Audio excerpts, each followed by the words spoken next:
You wake up coughing. Not from sickness, from smoke. Your neighbor is burning green wood in his doorway, trying to drive out bad air. The smell is everywhere now. Vinegar, smoke, rotting straw. It's August 1348. You live in Bristol, the second largest port in England, and 3 weeks ago, a ship came in from the south, carrying something nobody can name. You don't know it yet, but 4 out of every 10 people in this city will not see next year. Think about that for a second. Imagine your street, your block. Now imagine less than half of the people on it are still breathing a year from now. That's not a guess. That's what happened here. You step outside, the market is half empty. A cart rolls past with bodies under a cloth, and nobody stops to stare anymore. What do? Stay inside and pray, or pack what you can carry and run. You don't have a name for what's coming.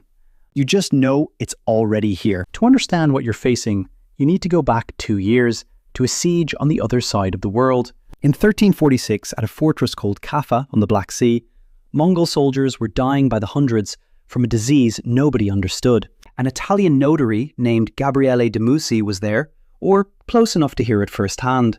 He wrote that the Mongol commander, watching his own army collapse, ordered the bodies catapulted over the city walls, with not as a weapon exactly, more like spite. Within weeks, the disease was inside Kaffa too. Italian merchants fled by ship. They carried more than cargo home with them. By the time it reaches you in Bristol, 2 years later, it has a route: ship to port, port to street, street to your front door. Nobody in 1348 knows about bacteria. Nobody knows about fleas. The official explanation, the one doctors actually believe, comes from the medical faculty at the University of Paris.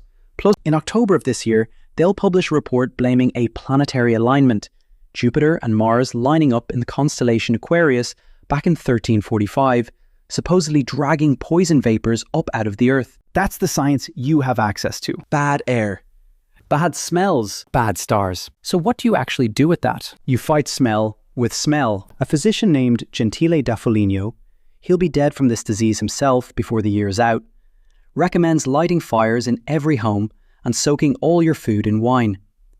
Another doctor, Giovanni Dondi, tells people to avoid fog, avoid the southern wind, and wash their hands constantly with rosewater and vinegar. Vinegar is everywhere in 1348. People walk the streets holding sponges soaked in it pressed against their nose. It's considered the single most important tool you own. Would you trust it? You've watched your neighbours do all of this: burn the wood, soak the sponge, scatter cloves on the windowsill, and you've also watched them die anyway. But what else is there? No hospitals as you'd recognise them. No germ theory. Just smoke, vinegar, prayer, and a chronicler named John Forden, writing from Scotland, who will later put a number on what's coming. Nearly a third of mankind. Gone. A third. Not soldiers, not criminals, just people. Your kind of people. Picture the choice in front of you now. It's a Tuesday morning. Your neighbour across the street stopped answering his door 2 days ago. You can smell the smoke from his chimney.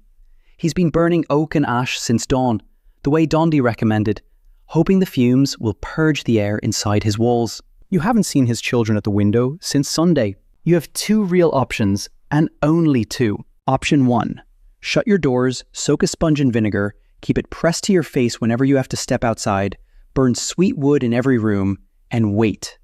Trust the remedies. Trust the doctors. Trust that staying close to your family, your trade, your home will somehow be enough. Option 2. Leave tonight if you can. Walk out of Bristol with whatever you can carry, away from the crowded streets and the ships still docking at the harbour, out toward the countryside where the houses are scattered and the air, whatever that word actually means here, isn't shared by 4,000 strangers. What do? Your wife is already packing a sack of bread and dried meat. Your old mother refuses to leave the house she's lived in for 40 years. Do you go without her? So you decide. Say you stay. You do everything right by 1348 standards. You burn the wood. You drink the vinegar. You scatter cloves on the sills, the way wealthier households across England are doing right now. None of it touches the actual cause, because the actual cause is invisible to you.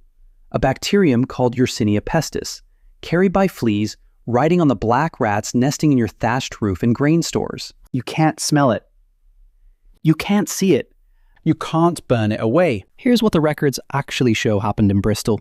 Historians estimate that roughly 40% of the town's population died, 40 out of every 100 people you knew, your baker, your priest, the family 2 doors down, gone within months. The disease didn't care how much vinegar you used or how devoutly you prayed. It moved through fleas and rats, and the only thing that genuinely slowed it down was distance. The people who left early, who avoided crowded streets, who stayed away from the sick, they had better odds. Not certainty. Better odds. By the end of September, the plague reaches London. By 1350, it's in Scotland. John Forden's number, nearly a third of mankind, turns out, by some modern estimates, to be conservative. Some historians now think the death toll across Europe was closer to half. England's population, which had grown to roughly 5 million by 1348, falls to around 2 million within a generation. Did you survive? Maybe. Did your mother, who refused to leave her house of 40 years? You don't get to know in advance. Nobody in 1348 did. Here's the twist nobody tells you in school. The Black Death didn't just kill people. It broke the system that had kept people like you trapped for centuries. Before 1348, there were too many workers and not enough land. So lords could pay peasants almost nothing and demand almost everything. After the plague, there weren't enough workers left to farm the land at all. Suddenly, the people who survived, the ones who'd buried half their street, had leverage they'd never had before. Wages rose. Lords who tried to force wages back down sparked anger that historians trace directly to the peasants' revolt decades later. Some historians even argue the disaster helped end feudalism in England altogether. The thing that nearly wiped you out also handed your descendants something close to freedom. Now think about what you actually had back in that house in Bristol.